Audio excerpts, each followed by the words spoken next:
এখন সন্ধে হয়ে গেছে, যেহেতু 7:30 পার হয়ে গেছে, তো চিনিকে পড়তে বসাচ্ছি। তোর অবস্থা দেখো, ওখানে স্লিপ খাটছে, এটা নাকি ওর স্লিপে যায় না। তুমি আর কি করছো? এটা তো স্লিপ খাটে, কিভাবে স্লিপ করে দেখি তো। দেখো কি অবস্থা, এটা তো স্লিপ খাটে না। উঠ, তোকে দেখাচ্ছি, উঠ না। এটাতে পড়াশোনা করে, দেখবি এইভাবে এইভাবে এখানে বসে পড়াশোনা করে না, বসে বসে পড়াশোনা করে, বুঝতে পারলা না? এটাতে সুসুরি খাটতে হয় না।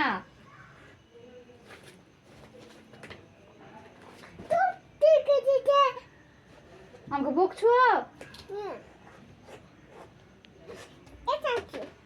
এটা আমাকে পড়াচ্ছে, এটা এটা এটা হ্যাঁ,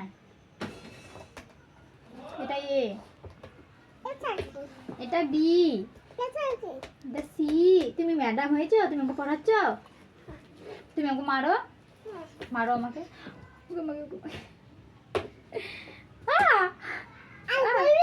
সরি মাম্মাম, আর হবে না, আর করবো না, সরি, পড়াশোনা করে আসবো। হ্যাঁ, পড়াতে বসে নাটক হয়েছে অনেক, আর না। চলো, আজকের মতন হয়েছে। হ্যাঁ, আজকের মতন হয়েছে, আবার কালকে। হ্যাঁ, আজকে পড়া হয়ে গেল, আবার কালকে।